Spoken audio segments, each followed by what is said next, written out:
नमस्कार दोस्तों, मैं हूं मनोज अलीगढ़ी और हमारे बीच में आदरणीय हाफिज उस्मान साहब हैं, जो कि अलीगढ़ मुस्लिम विश्वविद्यालय के स्टूडेंट यूनियन के अध्यक्ष रह चुके हैं, सूचना आयुक्त वक्फ बोर्ड के भी चेयरमैन रह चुके हैं, फिलहाल समाजवादी पार्टी के राष्ट्रीय सचिव की भूमिका में हैं और आज अलीगढ़ के समय दिया। सर, आपका बहुत बहुत शुक्रिया जो आपने हमें समय दिया। सर, अलीगढ़ में आने के पीछे क्या उद्देश्य है सर? और इतने कोहरे में दौड़े चले आए, कुछ ना कुछ तो बड़ी बात है। देखिए, अलीगढ़ से मेरा बहुत पुराना, बहुत करीबी, बहुत खुसूसी ताल्लुक़ है। मैं यहाँ कम से कम 15 साल रहा हूँ। अलीगढ़ मुस्लिम यूनिवर्सिटी में स्टूडेंट यूनियन का प्रेसिडेंट रहा। प्रेसिडेंट रहते हुए उसी टाइम पर मैंने यहाँ से एमएलए का इलेक्शन लड़ा। तब समाजवादी पार्टी नहीं बनी थी, 91 की बात है। और उसके बाद में समाजवादी पार्टी बनी 92 में। 92 का जब पहला राष्ट्रीय सम्मेलन बना समाजवादी पार्टी के गठन के लिए, तो नेताजी उसके मुलायम सिंह यादव जी राष्ट्रीय अध्यक्ष हो गए। मेन बात राब्ता रहा है आपका समाजवादी पार्टी से? नहीं, और मैं जो है 2 दिन के बाद में यूथ का ऑल इंडिया का प्रेसिडेंट बना, पहला प्रेसिडेंट समाजवादी पार्टी की यूथ विंग का, जिसे समाजवादी युवजन सभा कहा जाता है। मैं पहला राष्ट्रीय अध्यक्ष हूँ, इसलिए वो टाइम भी मेरा अलीगढ़ ही का था।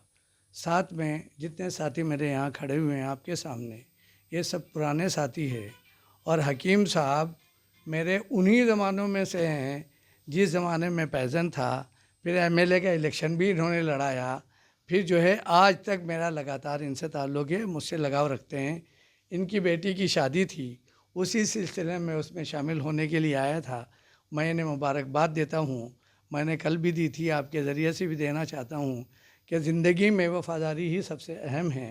वफ़ादार आदमी की हैसियत होती है।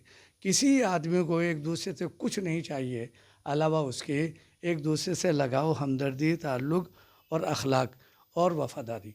मुझे इनके ऊपर गर्व है। सर, हाजी उस्मान साहब, आपने बहुत बड़ी बात कह दी। विश्वास का ही तो खेल है। विश्वास से बड़े बड़े युद्धों को जीता जा सकता है और विश्वास से ही प्रेम हासिल किया जा सकता है। तो जो सिलसिला अलीगढ़ मुस्लिम विश्वविद्यालय से चला, तो क्या आपको लगता है कि स्टूडेंट यूनियन का लाभ आपको समाजवादी पार्टी में जाने का मौका मिला स्टूडेंट यूनियन की वजह से?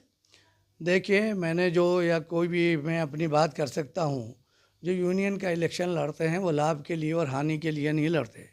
तब उस ज़माने में इश्यूज़ स्टूडेंट के होते हैं, अपने इश्यूज़ से जो है ताल्लुक़ होता है स्टूडेंट से, उसी वजह से वो इलेक्शन लड़ता है और वो जीत जाता है। लड़के उसे जिता भी देते हैं।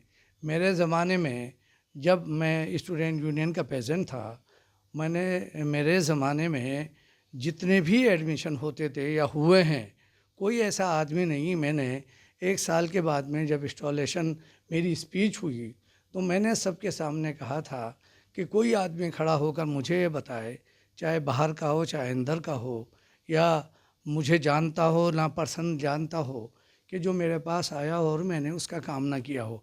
तो ये टाइम होता है। तो प्रेसिडेंट बना मैं, हानि और लाभ का कोई मतलब नहीं उससे। हाजी उस्मान साहब, 38 वर्ष हो गए होंगे, लगभग 38 वर्ष हो चुके हैं अलीगढ़ मुस्लिम विश्वविद्यालय की यूनियन की राजनीति और आज 4 दशक बाद की राजनीति में क्या अंतर देख रहे हैं? देखिए, मैं अपने ज़माने की कहता हूँ। आजकल तो यूनियन का इलेक्शन ही नहीं होता, मगर हम लोगों के ज़माने में वफ़ादारी बहुत होती थी। आदमी सबसे पहले अपना वफ़ादार होता है। जो आदमी गलत काम ना करे, आदमी शराब ना पिए, गुटखा ना खाए, जुआ ना पिए, खेले, आदमी जो है पान ना खाए, सिगरेट ना पिए, नशा ना करे, ये सब आदमी की अपनी पर्सनल वफ़ादारी है। उस ज़माने में वफ़ादारी थी। हम लोग अपने जिस्म के पहले वफ़ादार रहे हैं और फिर जो है स्टूडेंट के रहें, यूनिवर्सिटी के रहें और पब्लिक के रहें। हमारे नज़दीक कोई हिंदू मुस्लिम कभी नहीं होता था। हमने कभी अपने ज़माने में ये भी नहीं सोचा कि कौन हिंदू है और कौन मुसलमान है। हिंदू भाई भी इतना ही प्यार करते थे और मुसलमान भाई भी इतना ही प्यार करते थे। आज के ज़माने की जो आप देख रहे हैं, उसमें गिरावट तो आई है। हाजी उस्मान साहब, वफादारी की बात आएगी तो राजनीति में आ जाऊंगा, लेकिन उससे पहले कई सवाल हैं। हो सकता है आप नाराज हो जाए मेरे सवाल से। चंद्रशेखर और अखिलेश यादव जी की बड़ी दोस्ती थी, क्या वफादारी वाली नहीं थी जो एंड टाइम पे गोली दे दी गई? उस आप सूचना आयुक्त रहे हैं सर, पहले के सूचना तंत्र में और आज के सूचना तंत्र में क्या अंतर देख रहे हैं? पहले समाचारों को या जो भी इंफॉर्मेशन होती थी तेजी से वायरल हो जाती थी या आज हो रही है?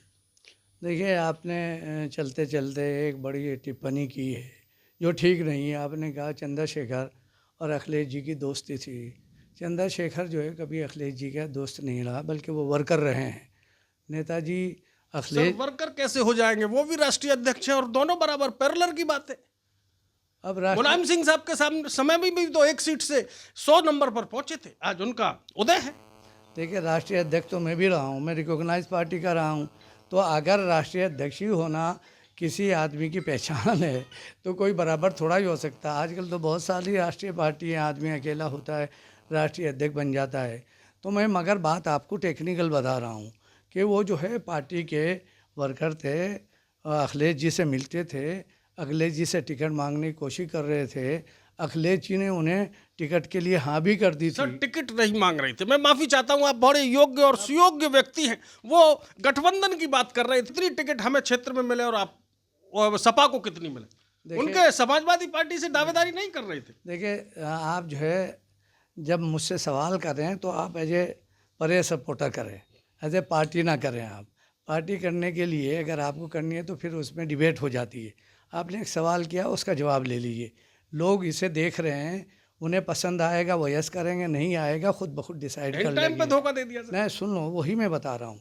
चंद्रशेखर जी टिकट मांग रहे थे, वो चाह रहे थे कि लोकसभा का टिकट उन्हें नगीने से मिले, मगर हालात ऐसे हो गए थे कि उन्हें टिकट नहीं मिला।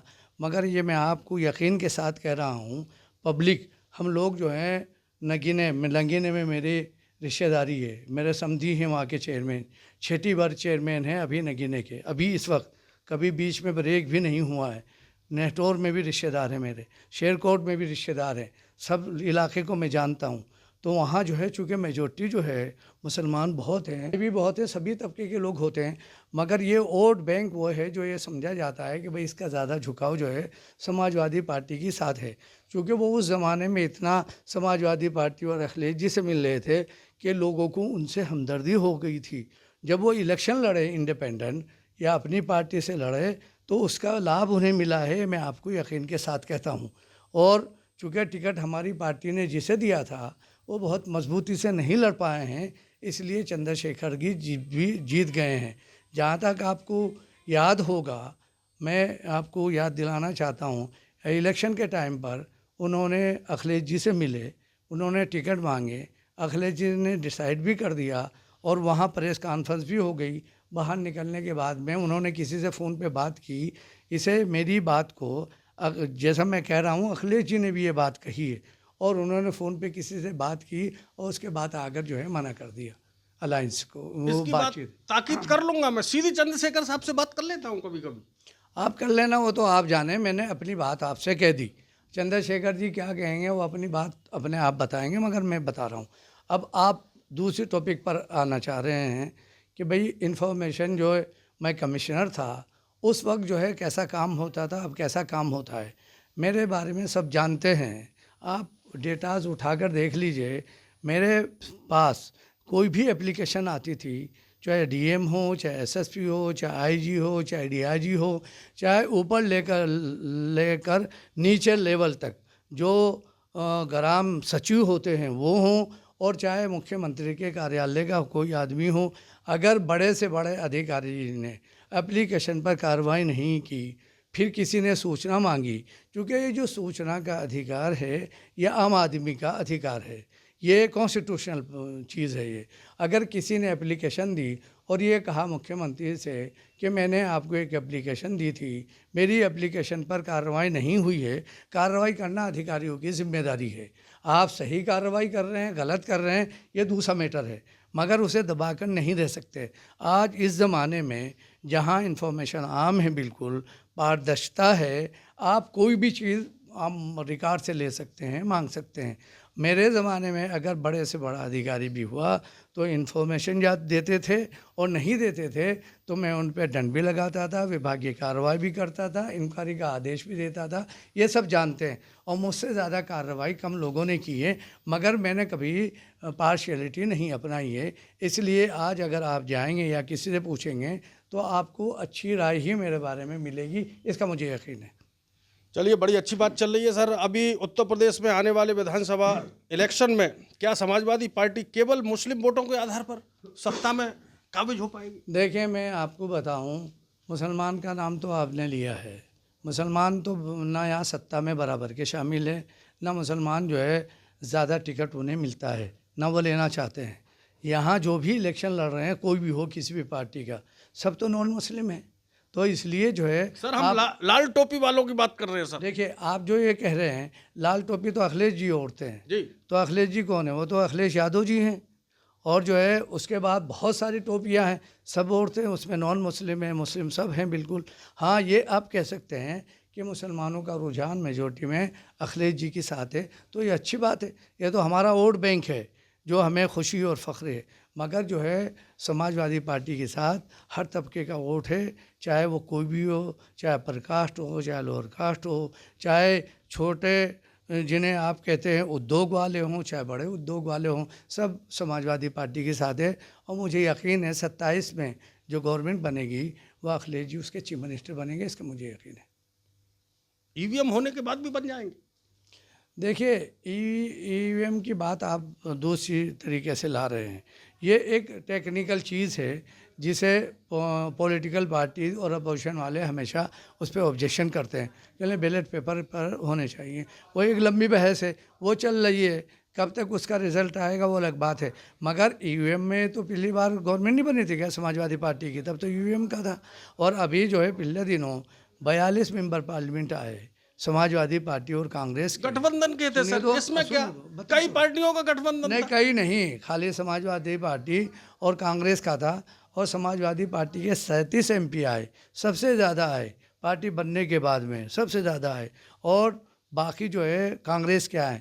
तो ये तो ईवीएम से। बहन जी का कहना है कि जब गठबंधन होता है तो समाजवादी पार्टी हमारा वोट ले लेती है और अपना वोट नहीं देती बसपा को। देखिए, बीएसपी को जो नुकसान पहुंचा है वो इन्हीं बातों का पहुंचा है कि बीएसपी अलायंस जो है बहुत सिंसियरिटी के साथ नहीं करती है। अगर बीएसपी समाजवादी पार्टी का अलायंस बरकरार रहता तो दोनों को लाभ होता, समाजवादी पार्टी के भी होता और बीएसपी को भी होता। और आपने देखा होगा इस इलेक्शन से पहले जो इलेक्शन हुआ था उसमें बीएसपी और समाजवादी पार्टी का अलायंस हुआ था, समझे। समाजवादी पार्टी को 5 मेंबर पार्लियामेंट मिले थे और बीएसपी को 10 मिले थे। और ये 10 के 10 ज़्यादा वो थे। दलित समाज का वोट था। सुनिए, तो हम दलित को अपना नहीं मानते, हम हमारे ही तो हैं दलित, दलित तो हम भी हैं। ये तो सर तब आपको पता चली जब गंगा जल से मुख्यमंत्री का बंगला धोया, तब तो पता चली आपको कि दलित हैं। नहीं, आप मेरी बात सुनो। देखो, इस हिंदुस्तान में 2 तबके रहते हैं। एक दलित तबका है, उसमें मुसलमान भी है, उससे SC भी है, ST भी है, सब लोग उसमें आते हैं।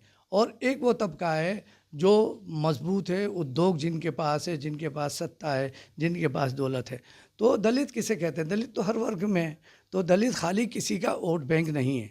और बीएसपी को अगर सर्वाइवल चाहिए और समाजवादी पार्टी से उसका अलायंस हो जाता है तो मैं समझता हूँ दोनों के लिए फ़ायदे में होगा। सर, आप वक्फ बोर्ड के चेयरमैन भी रहे हैं, क्या लगता है उम्मीद पोर्टल से जो वक्फ बोर्ड की संपत्तियों को कितना लाभ होगा और कितना नुकसान होगा? देखिए, नुकसान होने का तो कोई मतलब ही नहीं है, ये तो फ़ायदे की चीज़ है। आप गवर्नमेंट कह रही है कि आपके पास जो वक्फ की प्रॉपर्टी है उसे पोर्टल पर चढ़ाओ, तो चढ़ जाएगी। जो नहीं चढ़ाएगा उसे नुकसान होगा। सवाल ये पैदा होता है जो लोग नहीं चढ़ा रहे हैं या नहीं चढ़ा पा रहे हैं या उसमें सुस्ती कर रहे हैं, ये तो उनका नुकसान है ना। आप बताओ ना कि मेरी ये प्रॉपर्टी है, ये वक्फ अलल औलाद। 2 तरीके के वक्फ होते हैं, एक होता है वक्फ अलल औलाद, एक होता है वक्फ अलल्लाह अलल खैर। वक्फ अलल खैर में मस्जिद, मदरसे, खानकाह, दरगाह, कब्रिस्तान आती हैं। और वक्फ जो है जो अलल औलाद होता है उसमें प्रॉपर्टी आती, दुकान है, मकान है, ज़मीन है, ये सब वक्फ अलल औलाद में होती है। ये पर्सनल भी होती है। किसी के वालिदैन हैं, मान लीजिए उसके बच्चे नाकार हैं, उसने अपनी वक्फ को, प्रॉपर्टी को वक्फ कर दिया औलाद के लिए, ये कहा कि इसका बेनिफिट जो है मेरी औलाद को मिलेगा मगर ये बेच नहीं पाएंगे, होते हैं ना ऐसे, तो ये वक्फ अलल औलाद है। तो दोनों प्रॉपर्टी को आपको पोर्टल पर चढ़ाना ज़रूरी है। मैं कह रहा हूँ जो लोग इस पर ऑब्जेक्शन कर रहे हैं, मुझे नहीं पता कर रहे हैं या नहीं कर रहे, मगर जो कर रहे हैं वो नाकारा हैं, इसलिए कि अपनी प्रॉपर्टी को आपको पोर्टल पर चढ़ाने में क्या परेशानी है। ये एक टेक्निकल। मुस्लिम उलेमा नाराज हो जाएंगे इस बात कोई पे मुस्लिम उलेमा यहाँ कुछ नहीं, सब बराबर है। हम तो वक्फ बोर्ड के चेयरमैन रहे हैं, इलेक्टेड रहे हैं, जीत के आए हैं ना, तो इसमें क्या बात है। इसमें अगर एक मौलाना या मौलवी साहब ये कहते हैं ये मस्जिद है, मान लो वो उसके इमाम है, ये मदरसा है, उसके इमाम हैं मान लीजिए, या उसके ज़िम्मेदार हैं, मोहतमिम हैं, या खानका है, कब्रिस्तान है, उसके वो मुतवल्ली हैं या उसके मुंतज़िम हैं, अध्यक्ष होता है। आप बताओ मुझे, अगर वो अपनी प्रॉपर्टी को पोर्टल पर चढ़ा देंगे और उसमें लिख देंगे ये वक्फ़ी प्रॉपर्टी है, तो फ़ायदा है, ये तो दुनिया को पता चलेगा, आप उसमें खुर्द बुर्द नहीं कर पाओगे, तो ये तो फ़ायदा है, इसमें नाराज़गी की बात नहीं। मैं नहीं समझता कोई नाराज़ होगा इसमें। सर, SIR का सिलसिला लगातार जारी रहा, बहुत सारे लोग छटपट आए, बड़े काम छोड़ दिए, ड्यूटी छोड़ दी, फॉर्म भरने में लगे रहे, पुराने दस्तावेज ढूंढते रहे। अभी क्या महसूस कर रहे हैं आप? SIR का लाभ होगा लोगों को या कोई नुकसान के संकेत? नहीं, SIR का देखो लाभ और नुकसान दोनों है, और इसमें जितनी मेहनत हो रही है, जितने अधिकारी लगे हुए हैं, पब्लिक के लोग लगे हुए हैं, उससे ये तो नुकसान तो होने का डर है ही है उसमें। अब वो लोग, बहुत से लोग आप जानते हैं हिंदुस्तान में जो जो सूझबूझ है या एक्टिवनेस है वो सब में नहीं है, अपना वोट बनवा नहीं पाएंगे, उनका वोट कट जाएगा, जो बने थे वो भी हो जाएंगे। तो इसलिए गवर्नमेंट ने एक सुविधा दी है, आपको मेहनत करके आपको जो है अपना वोट बनवाना चाहिए, SIR का फॉर्म भरना चाहिए, उसमें आपको आना चाहिए, इसमें कौन सी बात है, उसकी कोशिश करनी चाहिए। कुछ कहना चाहते हैं श्रोता और दर्शकों से, कार्यकर्ताओं से? मैं खाली इतना करना चाहता हूँ, ये मुल्क सबसे खूबसूरत है, सबसे अच्छा है, सबसे प्यारा है। मैं मानता हूँ यकीन के साथ में कि दुनिया में हिंदुस्तान से बेहतरीन मुल्क कोई नहीं है। इसलिए हमें अपने मुल्क की मजबूती के लिए, इसे ताकतवर बनाने के लिए, इससे फ़ख्र के साथ हमें दूसरों को बताना चाहिए, और अपने जो पड़ोसी हैं, ख़ास तौर पर जो हिंदू भाई हैं, उन्हें करीब लाएं। और इस्लाम ने जो ये कहा है कि आप जहाँ रहते हैं वहाँ से 40 घर आपके पड़ोसी है, चाहे दाएं हों, चाहे बाएं हों, चाहे सामने हों, चाहे पीछे हों, चाहे ऊपर आपके रहते हों, वो आपके पड़ोसी हैं। और उन पड़ोसियों में शर्त है कि वो पड़ोसी अगर आपका हिंदू है वो भी पड़ोसी है, अगर सिख है वो भी पड़ोसी है, मुसलमान है वो भी पड़ोसी है, ईसाई है वो भी पड़ोसी है। तो अगर आपका पड़ोसी भूखा है और आपने खाना अपने आप खाया, उसे नहीं खिलाया, आपके लिए मना है, हराम है। कपड़े आपके पास हैं, पैसा है, आपका पड़ोसी नंगा है, आपने उसे कपड़े नहीं दिए, आपने अपने पहन लिए, ये हराम है। आपके पास पैसा है, आपका पड़ोसी जो है बीमार है, वो बीमारी की वजह से मर गया, उसका अज़ाब आपको नुकसान होगा। इसलिए मेरी दरख्वास्त सबसे ये है, ख़ास तौर पर मुसलमानों से, जो आपके पड़ोसी हैं उनका ख्याल रखें, उनके दुख में, उनकी सुख में, उनकी परेशानी में, उनकी खुशी में आप शामिल रहे। इसी से हिंदू और मुसलमान का इत्तिहाद पैदा होगा, और मुसलमान हिंदुओं के करीब आएंगे और हिंदू भाई भी मुसलमानों के करीब आएंगे। यही मेरा मैसेज है।